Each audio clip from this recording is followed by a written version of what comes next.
कल्पना कीजिए, आप एक ऐसी जगह पर हैं जहां जिंदा रहना ही सबसे बड़ी सजा है। हर तरफ मीलों तक सिर्फ मौत की खामोशी है और जलती हुई रेत। आपके होंठ प्यास से पत्थर हो चुके हैं, सूरज आग बरसा रहा है और आपका शरीर धीरे धीरे आपका साथ छोड़ रहा है। ऐसी हालत में कोई इंसान कितने दिन तक टिक सकता है? 1 दिन, 3 दिन, शायद 1 हफ्ता। लेकिन क्या हो अगर मैं आपसे कहूं कि एक इंसान इसी जहन्नुम में 1-2 नहीं बल्कि पूरे 71 दिनों तक जिंदा रहा। ये कहानी सिर्फ हिम्मत की नहीं है, ये कहानी है उस खौफनाक हकीकत की जब जिंदा रहने के लिए आपको अपना ही पेशाब पीना पड़े, जब भूख मिटाने के लिए आपको चमगादड़ों का खून चूसना पड़े और जब सारी उम्मीदें टूटने पर आप खुद अपनी मौत को दावत दे दें, लेकिन मौत भी आपको अपनाने से इनकार कर दे। आज हम जानेंगे मोरो प्रॉस्पेरी की उस अविश्वसनीय और रोंगटे खड़ी कर देने वाली दास्तां को जिसने इंसानी सहन शक्ति की सारी हदों को तोड़ दिया था। तो अपनी सांसें थाम लीजिए क्योंकि ये कहानी आपके होश उड़ा देगी। साल था 1994। मोरो ने फैसला किया कि वो दुनिया की सबसे मुश्किल रेसेस में से एक मैराथन डे स्लैब यानी कि मैराथन ऑफ द सेंट्स में हिस्सा लेंगे। ये रेस मोरक्को के सहारा रेगिस्तान में होती है। ये कोई आम मैराथन नहीं है। इसमें 6 दिन के अंदर लगभग 250 किलोमीटर का सफर पैदल या दौड़कर पूरा करना होता है। इस रेस का सबसे चैलेंजिंग पार्ट ये है कि हर पार्टिसिपेंट्स को अपना जरूरी सामान जैसे खाना, स्लीपिंग बैग और कपड़े अपनी पीठ पर उठाकर दौड़ना पड़ता है। ऑर्गेनाइजर्स सिर्फ पानी सप्लाई करते हैं, यानी आप रेगिस्तान में बिल्कुल अपने दम पर होते हैं। मोरो इस चैलेंज के लिए पूरी तरह तैयार थे।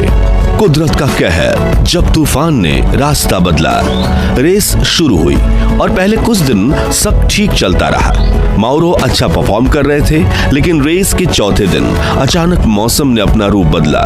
सहारा में एक भयानक रेत का तूफान आ गया। हवा इतनी तेज थी और रेत इतनी घनी कि कुछ ही पलों में आसपास देखना बिल्कुल नामुमकिन हो गया। यह तूफान आम नहीं था, यह लगभग 8 घंटे तक चला। इस दौरान मोरो ने तूफान से बचने के लिए एक जगह शरण ली। जब तूफान शांत हुआ और मोरो बाहर निकले तो उन्हें एक झटका लगा। उनके आसपास का पूरा लैंडस्केप बदल चुका था। रेत के टिले इधर से उधर हो चुके थे।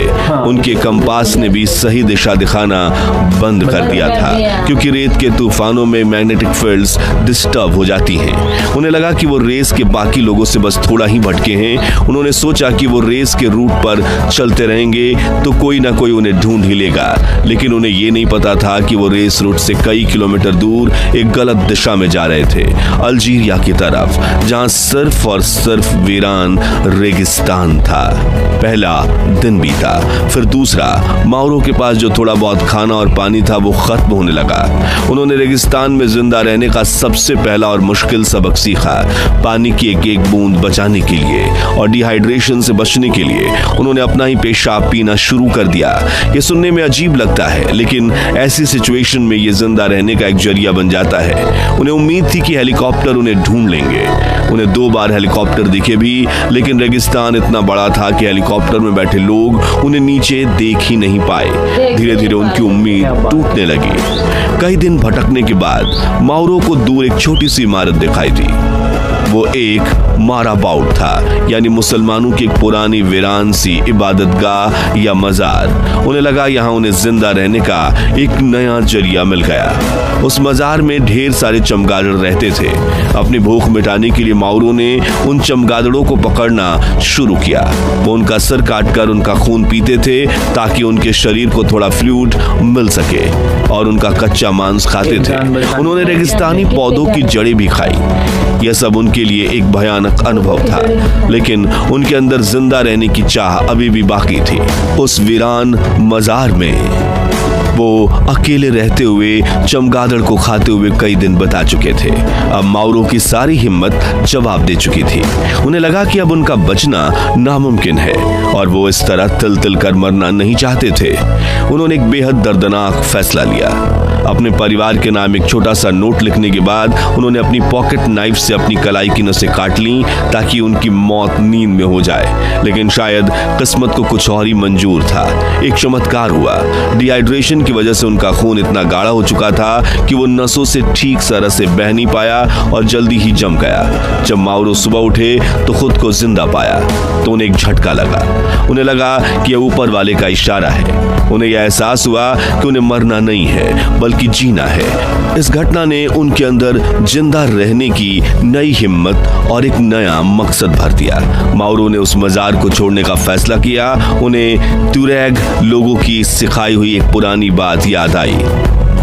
तुरेग सहारा के नोमैडिक लोग थे जो रेगिस्तान को अपने घर की तरह जानते थे। उनके मुताबिक सुबह के वक्त आसमान में बादल हमेशा उस दिशा में होते हैं जहां सिविलाइजेशन या आबादी होती है। माउरो ने इस नियम को अपना कंपास बनाया। हर सुबह वो उठते और बादल की दिशा में चलना शुरू कर देते।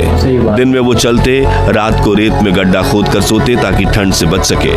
उनका सफर फिर से शुरू हो चुका था, लेकिन इस बार उम्मीद के साथ। दिन हफ्तों में बदल गए। माउरो चलते रहे।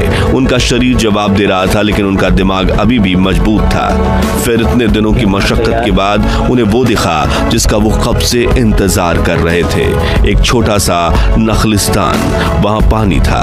उन्होंने जी भर के पानी पिया। यह उनके लिए किसी अमृत से कम नहीं था। थोड़ी दूर चलने पर उन्हें इंसानी पैरों के निशान दिखे। उनका दिल जोर से धड़कने लगा और फिर उन्हें कुछ बकरियां और एक छोटी सी लड़की दिखाई दी। वो एक तुरेग लड़की थी।